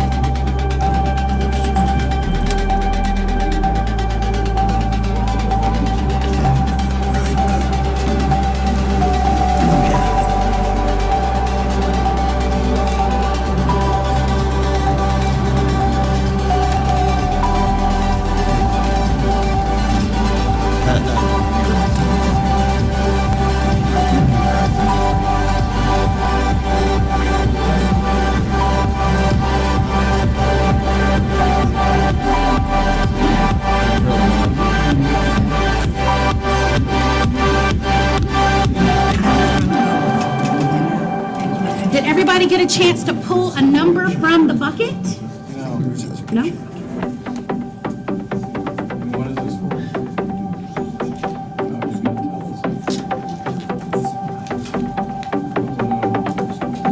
All right, take this last 30 seconds and write out your last thoughts. I see a couple folks still writing on their sticky notes. So go ahead and finish your thoughts. Go ahead and place them on the appropriate idea chart, and then we'll move on to the next step. Can we start dancing? Please, no. Spare us all that time.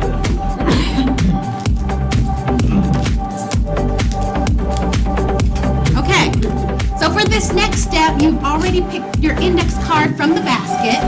So the number that you selected is going to be the group, the team that you're going to join. So if you drew a number 1, you're going to join our staffer Amanda over at chart number 1.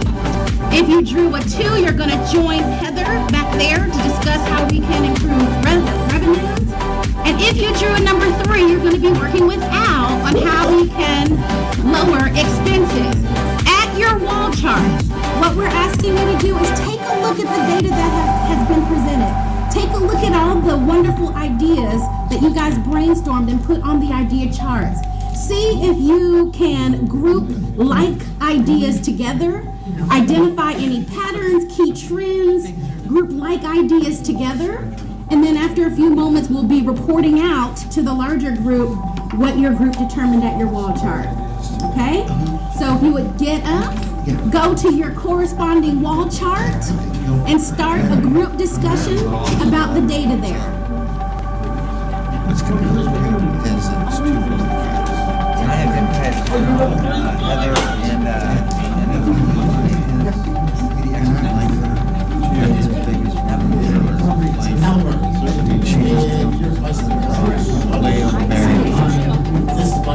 We always have.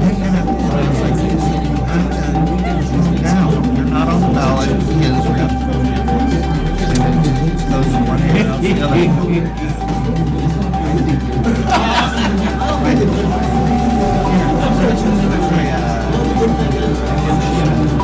Yeah, oh yeah, I mean, she's great lady. And if he loses, take my word for it. My marketing team. So it looks like I've already. Marketing team. All right. Commissioner Cox? All right, you're rocking. So I think there's Identify and it's like a bucket, like focused ideas and a bucket of like marketing focused ideas.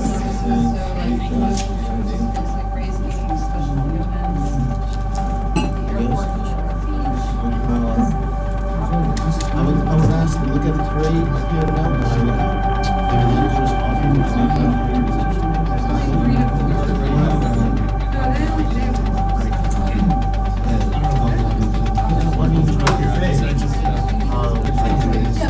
There's one, I'm not sure if you know that. Right, that's what that is. With the top, Nurses last like days, kudos to HCA for doing this. Thanks, Tom. Yeah. Yeah, I think that.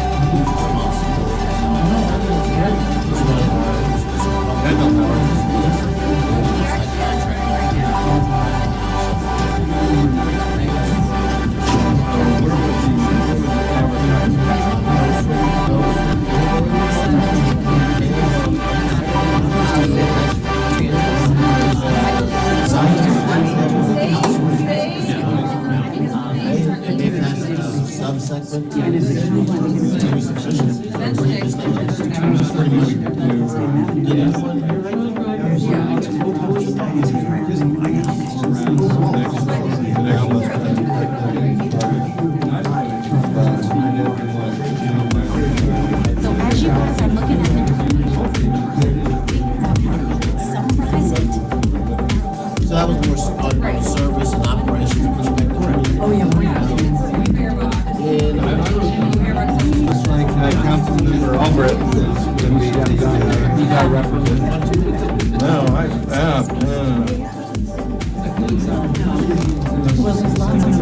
This one in this corner, Martin Art Partnerships, hotels.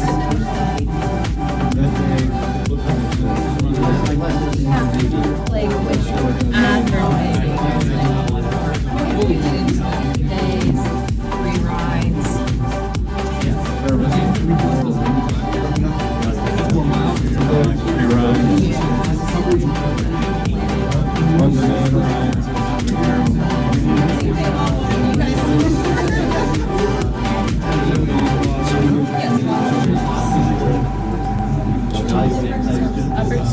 cost analysis, different. All the track. Different something.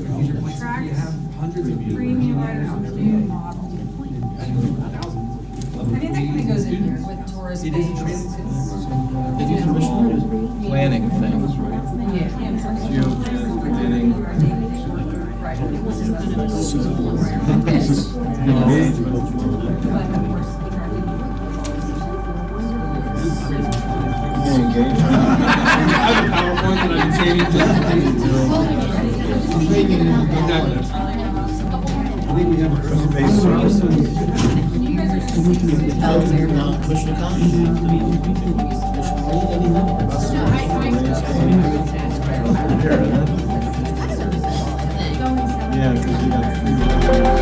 It's something that if the Rays were to chip in the city,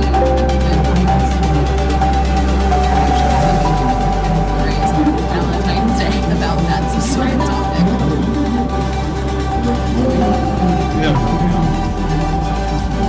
Yeah, so that's why. Like I said, we're talking about taking this maybe Jaguar tickets as a kid. 1 minute warning. 1 minute warning. Because there was like a big county, JEA did a countywide, like less different.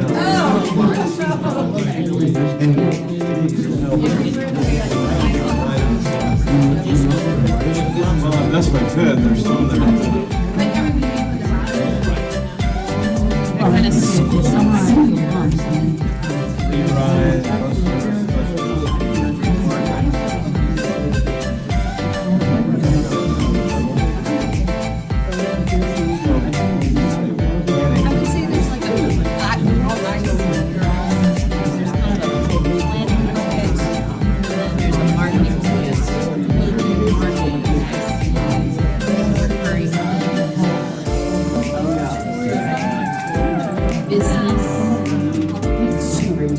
are kind of the three precise. 10 seconds.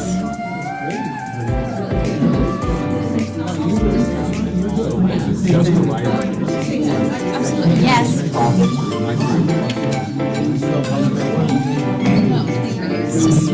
Okay, that's time. I'm going to ask all of you to return to your seats, except for whoever's presenting for Team 1. Yeah, that would make nice money.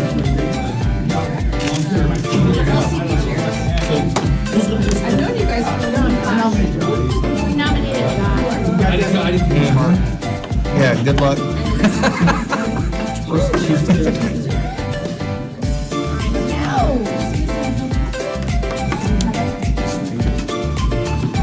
Okay, at this time, we're going to turn our attention to Mr. Albritton, who is going to be reporting out for team number 1 and sharing all the wonderful ideas that were brainstormed regarding how we can increase ridership. Oh, boy. Okay, so as far as we can see, we think that that's divided into two things here. A planning bucket, which encompasses things like free rides, exceptional service, shorter times, connection times.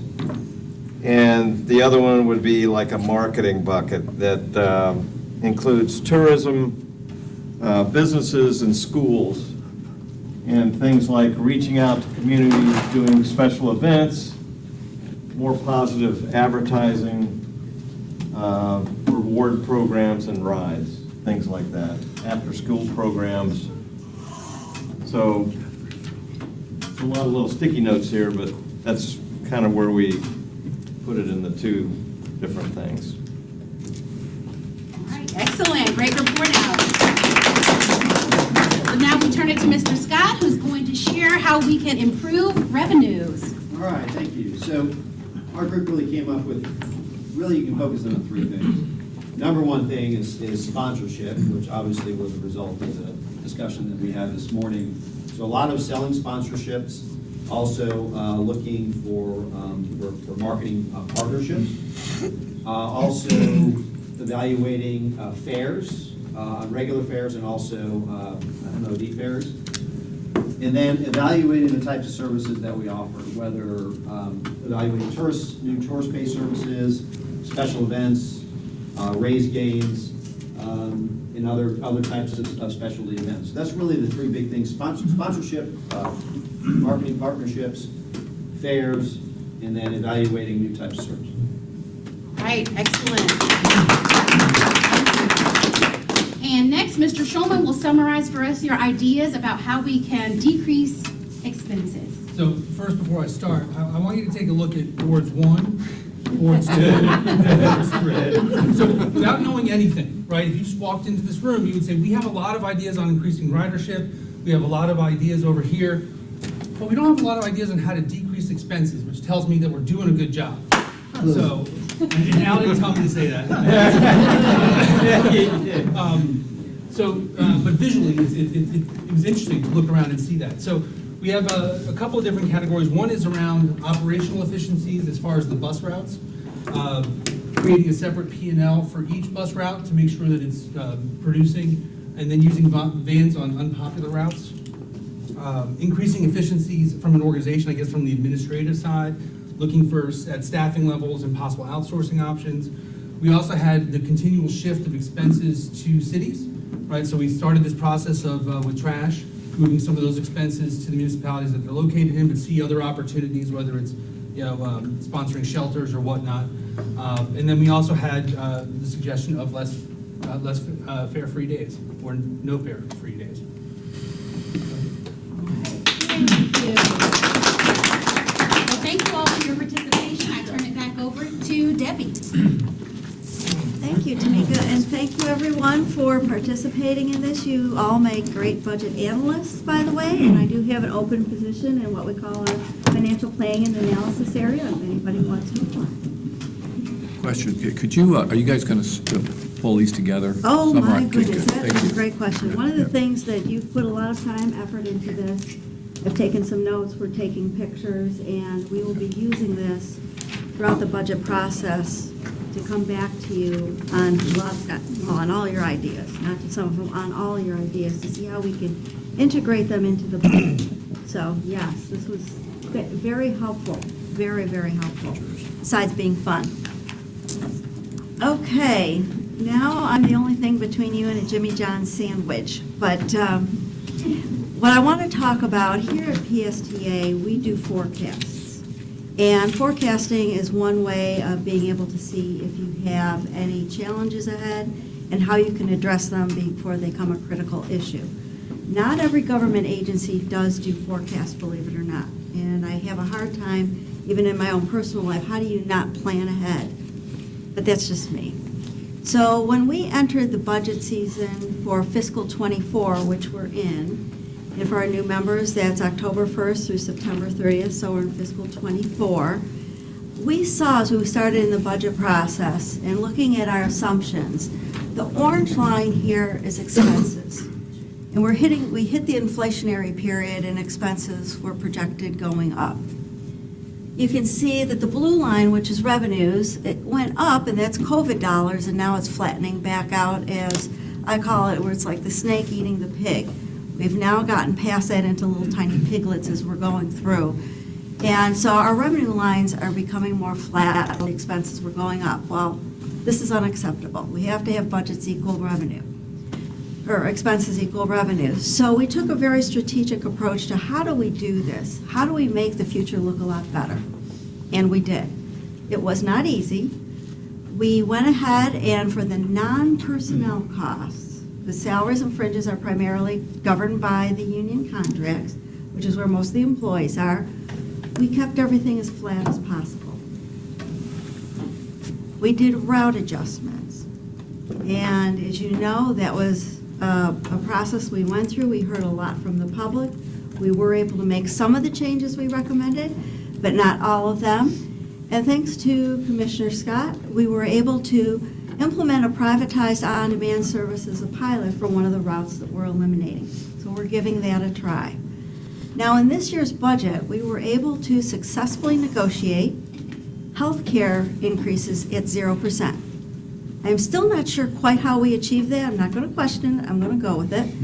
But looking forward, the state of Florida generally has a 7 to 9% increase in healthcare.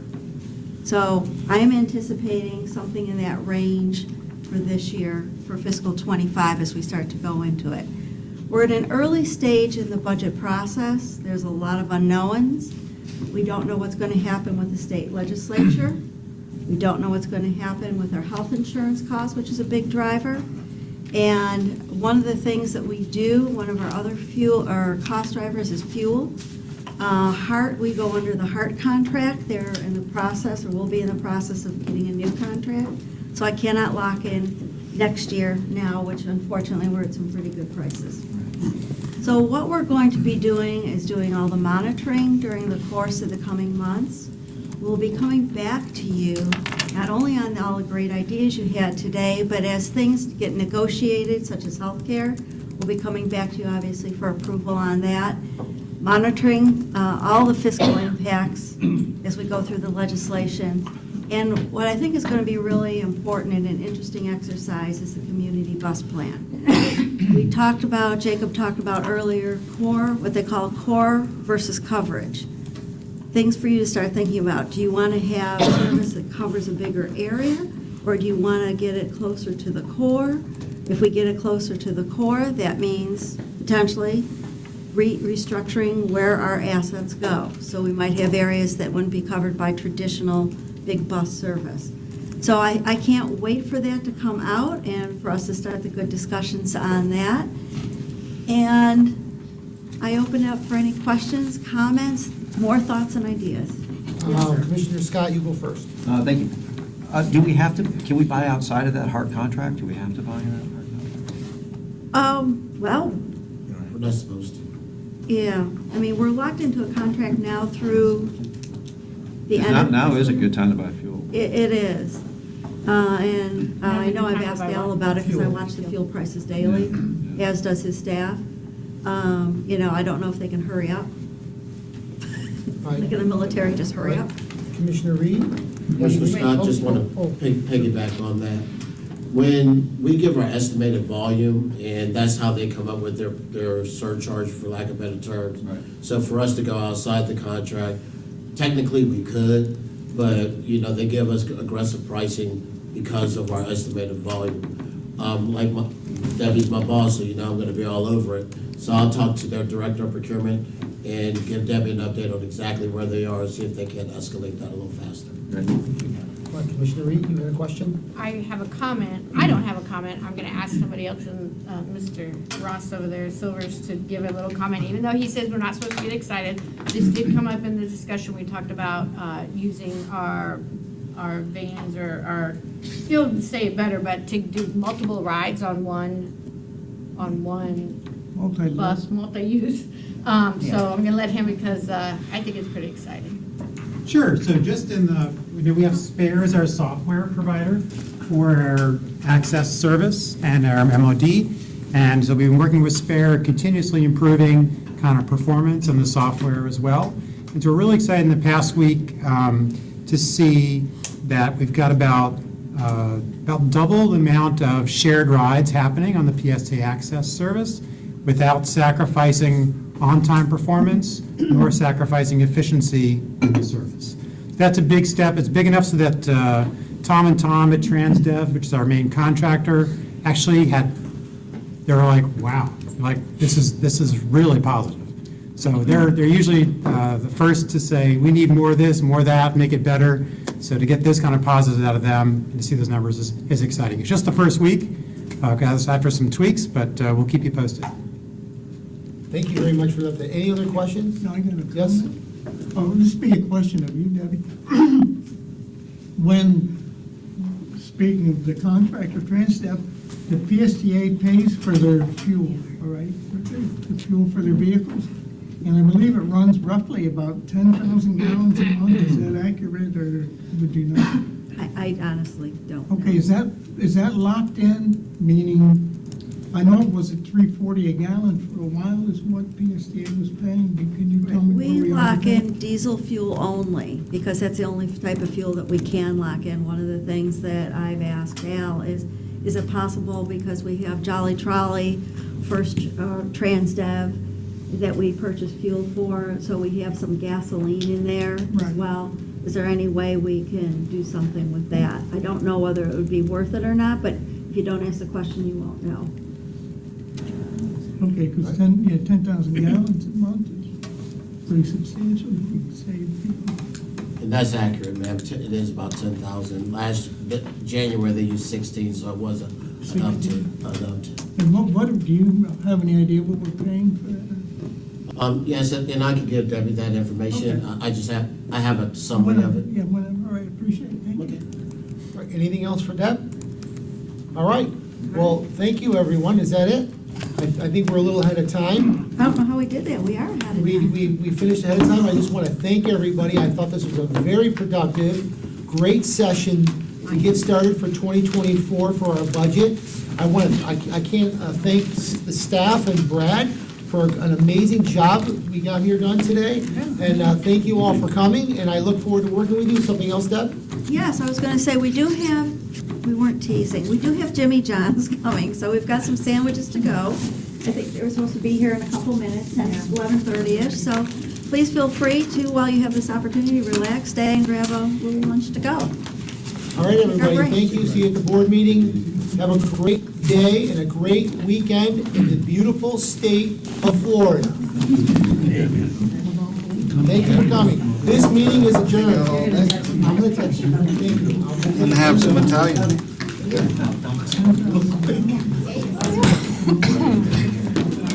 Yeah. Lock it in monthly, right? So it's Right.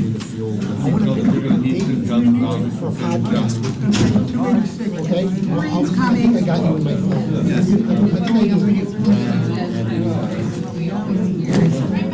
But it's cheaper than what it has been.